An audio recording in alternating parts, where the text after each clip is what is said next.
다 함께 사도신경으로 우리의 신앙을 고백하시겠습니다. 전능하사 천지를 만드신 하나님 아버지를 내가 믿사오며 그 외아들 우리 주 예수 그리스도를 믿사오니 이는 성령으로 잉태하사 동정녀 마리아에게 나시고 본디오 빌라도에게 고난을 받으사 십자가에 못 박혀 죽으시고 장사한 지 사흘 만에 죽은 자 가운데서 다시 살아나시며 하늘에 오르사 전능하신 하나님 우편에 앉아 계시다가 저리로서 산자와 죽은 자를 심판하러 오시리라. 성령을 믿사오며 거룩한 공예와 성도와 서로 교통하는 것과 죄를 사하여 주시는 것과 몸이 다시 사는 것과 영원히 사는 것을 믿사옵나이다. 아멘. 다 함께 찬송가 20장을 찬양하시겠습니다. 찬송가 20장을 찬송하신 후에 김기태 집사님께서 기도해 주시겠습니다.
사랑이 충만하신 하나님, 이른 새벽 비록 코로나로 인하여 대면 예배를 드리지 못하고 우리가 모든 성도들이 온라인으로 실시간 이렇게 예배를 드리는 가운데에서도 새벽을 깨우며 이 시간 함께 예배드리게 하시니 감사드립니다. 또한 이날 이 순간까지 우리에게 호흡을 허락하셔서 세상을 향하여 전도자가 되게 하심을 감사드립니다. 은혜가 충만하신 하나님, 이 시간 우리의 모든 죄를 주님께 자복하고 회개하는 은총의 시간이 되게 하옵소서. 오늘날 세상은 하나님을 없다고 주장합니다. 돈과 권세, 육신과 안목의 정욕으로 오염된 세상에서 기독교인들도 세상을 따라서 잘 살아야 된다고 물질의 탐욕만 추구하고 있습니다. 죄가 관영하는 세상에서 우리 하나님의 자녀의 타락이 더하여 더 이상 기독교노가 세상을 향하여 외치는 자의 소리가 되지 못하고 외면받고 있습니다. 하나님 아버지시여, 성령의 도우심으로 우리가 죄의 무지한 자가 되지 말게 하시며 총명함을 허락하시어 우리의 죄를 낱낱이 깨달아 알게 하옵시고 회개하는 시간이 되게 하옵소서. 그리고 일어나서 세상을 향하여 나아가되 다시는 같은 죄를 짓지 않는 은혜를 더하여 주옵소서. 이 시간 특별히 간구하옵기는 우리 성도들이 살아가는 동안에 하나님과 하나님의 뜻의 정의를 깨달아 알게 하옵소서. 우리 교회에게 허락하시는 5대 목표를 실천함에 있어 온 성도가 하나님의 뜻과 지혜를 본받아서 행하게 하옵시고 사람이 주도하는 교회가 되지 않도록 주야로 지켜주시옵소서. 이를 위하여 세우신 하나님 한규삼 담임 목사님과 부교역자들을 하나님의 뜻을 온전히 전하는 거룩한 종으로 세워주시옵시고 또한 직분을 감당하는 모든 청지기들이 오직 믿음 안에서 교회를 섬기는 자들이 되게 하옵소서. 그로 인하여 우리 충현교회가 세상을 향하여 복음을 전하고 예수님의 사랑을 삶으로 전하는 교회가 되게 하옵소서. 하나님 아버지, 현재 이 세상은 코로나19로 인하여 고통받고 있습니다. 예배도 온전히 드리지 못하고 일상의 삶이 무너진 곳에서 연이은 자영업자의 자살과 생계를 위협받는 사람이 너무 많습니다. 또한 인간의 탐욕이 빚은 환경 파괴와 그 영향으로 미래의 삶이 위협받고 있습니다. 더구나 불평등 또한 심해지는 세상입니다. 이러한 시기에 공평과 정의 하나님께서 이 세상을 들어서 우리를 사용하여 주시옵소서. 우리 성도들이 이 땅에 하나님 나라를 세워가는 모퉁이 대로 되게 하셔 사탄의 세력과 대적하게 하시며 싸워서 이겨나가게 하옵소서. 그로 인하여 이 세상에 하나님을 경외하며 하나님의 공의가 넘치는 세상, 하나님의 창조의 섭리로 다스려지는 하나님의 나라를 속히 이루어 주시옵소서. 사랑하시는 하나님 아버지, 주께서 우리 교회를 외면하지 아니하시고 오늘 우리에게 귀한 영적 부흥의 기회를 허락하심을 감사드립니다. 이를 위하여 우리에게 보내주신 담임 목사님을 하나님의 귀한 대언자로 삼으시고 주님의 뜻을 더욱 깊이 깨달아 이 세상을 살아가는 지혜자로 삼으시고 신령과 진정한 예배자로 이끌어 주시옵소서.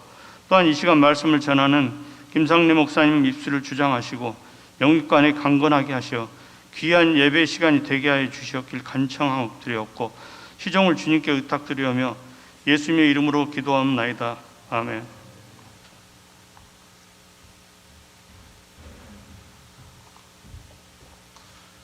오늘 우리에게 주시는 하나님의 말씀은 출애굽기 20장 1절에서 17절 말씀, 출애굽기 20장 1절에서 17절 말씀입니다. 출애굽기 20장 1절에서 17절 말씀을 합독하시겠습니다. 하나님이 이 모든 말씀으로 말씀하여 이르시되 나는 너를 애굽 땅 종되었던 집에서 인도하여 낸 내 하나님 여호와니라. 너는 나 외에는 다른 신들을 내게 두지 말라. 너를 위하여 새긴 우상을 만들지 말고 또 위로 하늘에 있는 것이나 아래로 땅에 있는 것이나 땅 아래 물속에 있는 것의 어떤 형상도 만들지 말며 그것들에게 절하지 말며 그것들을 섬기지 말라. 나 내 하나님 여호와는 질투하는 하나님인즉 나를 미워하는 자의 죄를 갚되 아버지로부터 아들에게로 3, 4대까지 이르게 하거니와 나를 사랑하고 내 계명을 지키는 자에게는 1000대까지 은혜를 베푸느니라. 너는 내 하나님 여호와의 이름을 망령되게 부르지 말라. 여호와는 그의 이름을 망령되게 부르는 자를 죄 없다 하지 아니하리라. 안식일을 기억하여 거룩하게 지키라.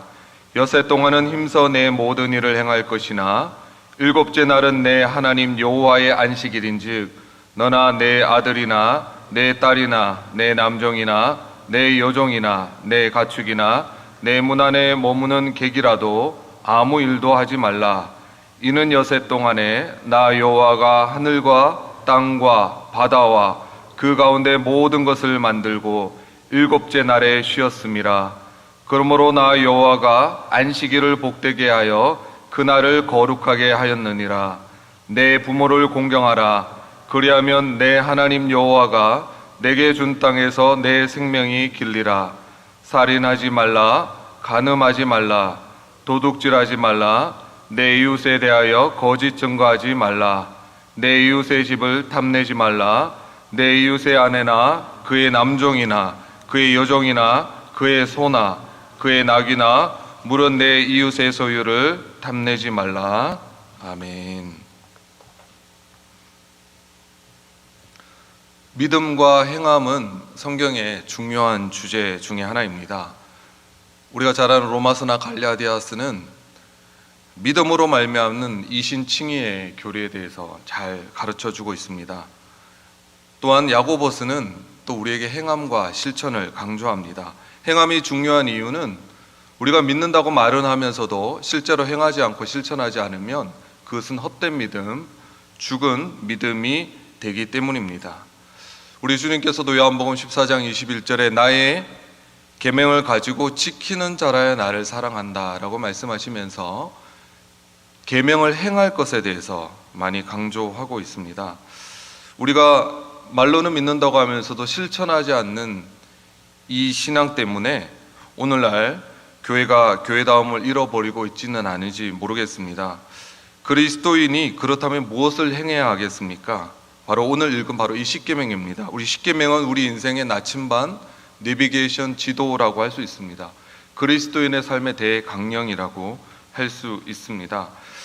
그러나 우리가 이 십계명을 행해야 한다, 십계명대로 살아야 한다, 실천해야 한다라고 말하면 어떤 분들은 행위를 강조하는 것이 아니냐라고 질문하는 사람이 있습니다.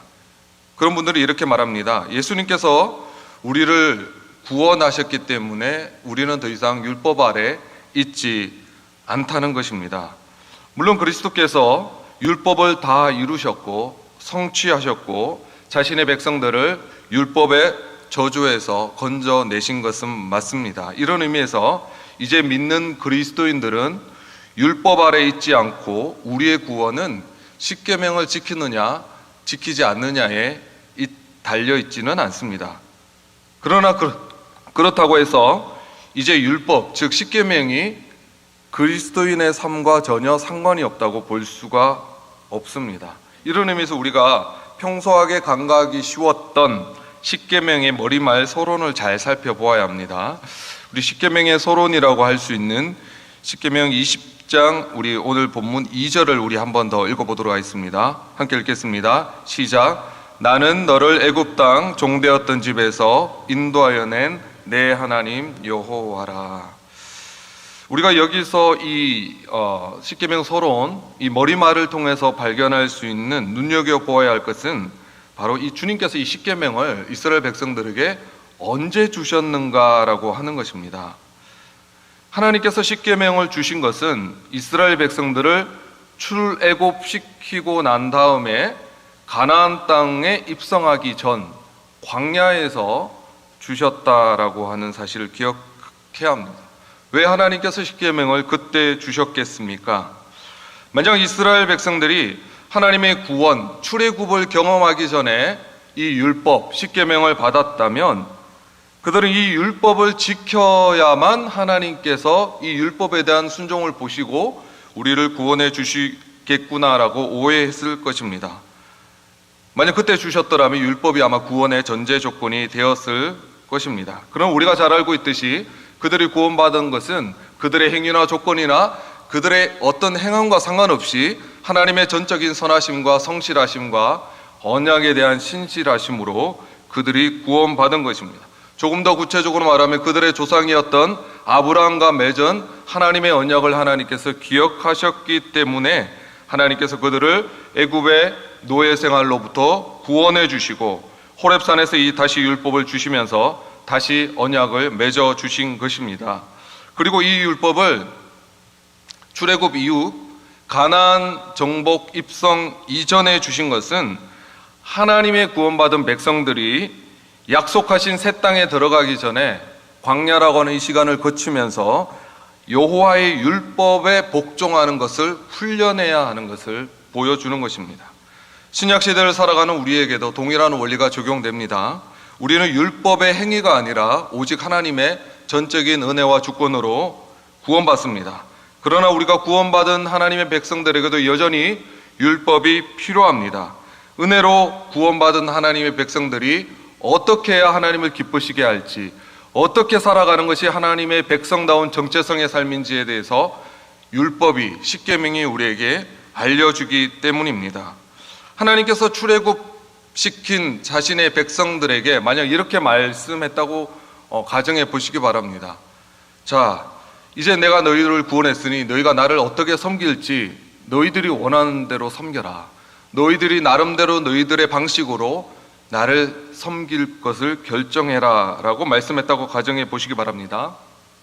지금 이스라엘 백성들은 온통 우상을 섬겼던 이 애굽 땅에서 400년 이상을 종살이를 한 상태였습니다. 그리고 광야로 나왔지만 광야 모든 주변에 온통 이방 나라 뿐이었습니다. 이런 상황에서 경험도 없고 하나님을 제대로 알지도 못했던 이스라엘 백성들이 자기들 스스로 어떻게 하나님을 섬길 수 있을지 결정해야 했다면 반드시 그릇된 길로, 불순종의 길로 빠지고 말았을 것입니다. 우리가 잘 알듯이 모세라고 하는 걸출한 지도자가 있었고 하나님의 율법과 계시를 받았음에도 불구하고 그들은 수시로 곁길로 빠졌던 백성이었지 않습니까?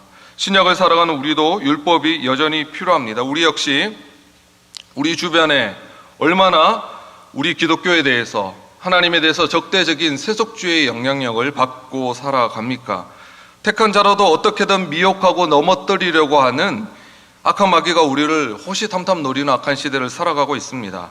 시편 2편 3절 말씀처럼 하나님으로부터 맨 것을 끊어버리고 결박을 벗어버리고자 하는 시대를 우리는 살아갑니다.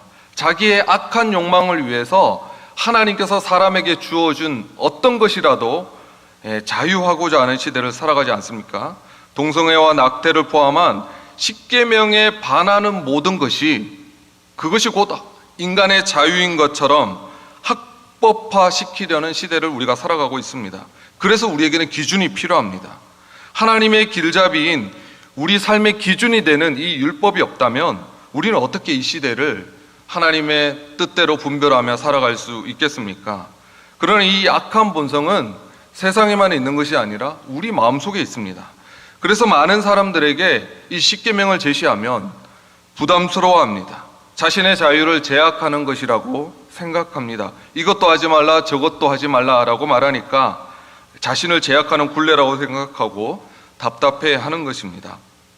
실제로 우리의 악한 본성은, 우리의 이기적인 본성은 내 뜻대로 살고 싶어 하기 때문에 율법을 즐거워하지 않습니다.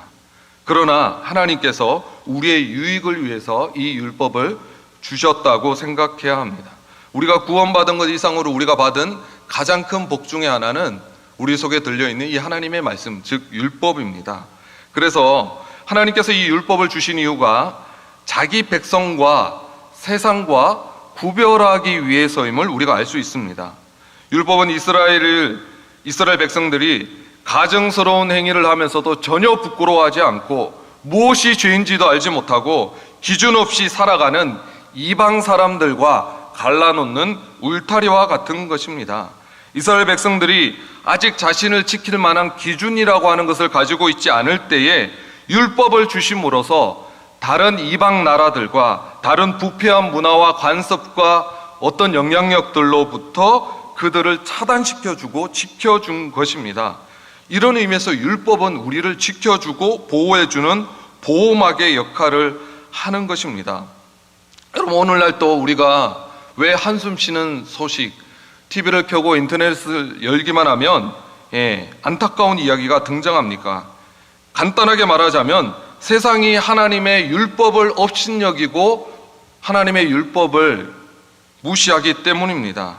하늘이 새들을 위해 있고 물이 물고기를 위해 있고 철로가 기차를 위해 있듯이 율법은 사람을 위해 존재하기 때문입니다. 철로가 망가지면 반드시 기차가 탈선하듯이 우리 인생이 율법을 업신여기고 귀히 여기지 않는다면 그 인생은 반드시 망가지게 되는 것입니다. 사람들이 율법을 겉으로만 제대로 따르기만 해도 우리 사회 전체가 복되고 건강하고 강성하게 될 것입니다. 한 나라와 한 사회의 번성함과 안정과 건강함은 그 나라가 얼마나 하나님의 율법을 존귀하게 여기고 귀하게 여기느냐에 달려 있습니다. 그래서 율법이 나의 자유를 제약하고 얽어맨다 생각하지 말고 이렇게 고백해야 하는 것입니다. 하나님께서 우리에게 율법을 허락하지 않으셨다면 우리는 어리석고 무지하여 죄 가운데 빠져 들어갔을 것이고 어떤 세상과 구별된 점을 찾지 못했을 것이지만 하나님 우리들에게 율법을 허락하여 주셔서 이 땅을 어떻게 살아가야 될지 알려주셔서 감사합니다. 이렇게 율법의 소중함을 회복하고 율법을 가까이 하며 그 기준 삼아 살아야 할 것입니다. 십계명 전체의 계명을 다 살펴볼 수는 없고 오늘은 네 번째 안식일 계명만 살펴보도록 하겠습니다. 안식일 계명에 특별한 이유가 있습니다. 바로 십계명 전체에서 안식일 계명의 분량은 전체의 30% 가까이 될 정도로 분량이 많습니다. 그 이유는 유일하게 다른 계명은 어떤 이유도 제시하지 않고 지시형으로 말씀하지만 이 네 번째 안식일 계명만큼 너희가 왜 그 안식일을 지켜야 되는지 그 지킬 근거와 이유에 대해서 말씀하고 있기 때문입니다. 그 근거는 이렇습니다. 오늘 본문인 출애굽기 20장에서는 안식일을 지킬 근거로 11절에 나오듯이 하나님께서 모든 것을 창조하셨고 하나님께서 안식하셨기 때문에 하나님께서 그날을 복되게 하셨기 때문에 하나님의 창조를 근거로 해서 안식일을 지켜야 된다라고 말씀하고 있습니다. 그런데 십계명이 한 번 더 등장하는 신명기에 보면 신명기 5장 12절에서 15절을 보면 안식일을 지키는 근거에 대해서 다른 이유를 제시합니다. 그것은 바로 애굽 땅에서 종이 되었는데 너희들을 강한 손과 편팔로 인도하여 냈는데 그 구원과 구속을 받은 하나님의 백성들이라면 그것을 근거로 안식일을 지켜야 한다는 것입니다. 두 개를 종합하면 안식일을 지킬 이유는 이렇습니다. 하나님께서 천지를 창조하신 우리의 주권자 되심을 너희가 믿는다면 그 주권자 되신 하나님께서 오늘 또 이 세상을 하나님의 뜻대로 통치하심을 너희가 믿고 있다면 또한 하나님께서 우리를 죄에서 구원해 주셨고 자녀 삼아 주셨고 우리의 하늘 아버지가 되신다는 사실을 믿고 그 구원을 경험했다면 그것을 근거로 해서 우리는 쉴 수 있고 안식할 수 있다는 것입니다. 그래서 안식일을 지킬 근거에 대해서 말씀하면서 기억이라고 하는 말씀을 주십니다.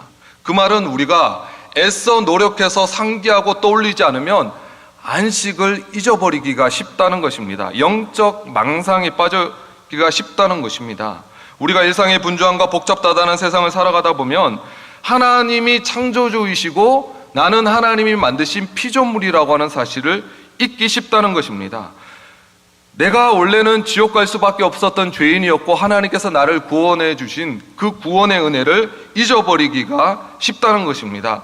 그래서 일주일에 적어도 하루는 시간과 장소를 구별해서 우리의 창조주이신 하나님과 그분의 구속하심을 기억하는 안식일을 지켜야 한다는 것입니다.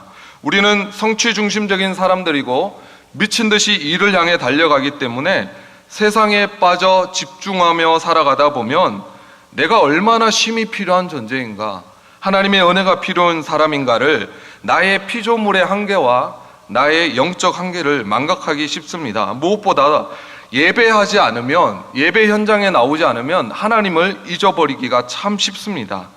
그래서 이 비대면 예배가 계속되면서 많은 사람들이 하나님을 잊어버리고 영적 기억 상실증에 빠져 들어가기 쉽기 때문에 우리는 더더욱 애써서 예배해야 하는 것입니다.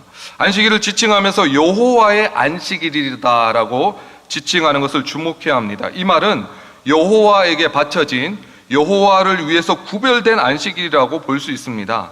그래서 안식일은 단순히 쉬는 날, 일하지 않는 날이 아닙니다. 그날은 예배하는 날이어야 합니다.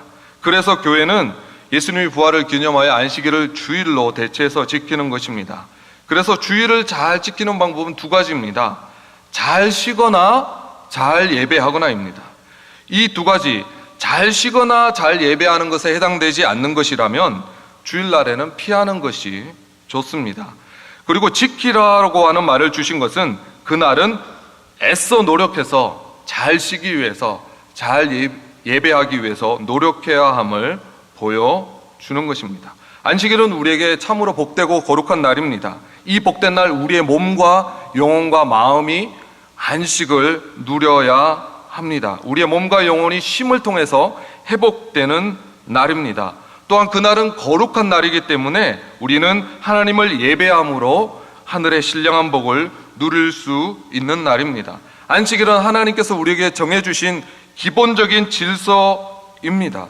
그래서 한때 주일을 없앴다가 오히려 생산성이 떨어져서 다시 주의를 부활시킨 나라들도 있습니다. 여러분, 혹여나 우리의 삶이 하나님의 안식일을 기억하지 못할 정도로 분주하게 앞으로 달려가고 있다면 이 새벽에 다시 한번 십계명 앞에 서서 두 가지를 기억하시기 바랍니다. 하나님은 창조주이시고 나는 피조물이구나. 나는 죄인인데 하나님께서 나를 구원하여 주셨고 백성 삼아 주시고 자녀 삼아 주셨구나. 하나님이 주권자시라면, 하나님이 구원자시라면 우리는 주님 품 안에서 쉴 수가 있겠구나. 여러분, 주님 안에서 잘 쉬는 사람, 잘 예배하는 사람이 인생을 가장 잘 살아가는 사람입니다.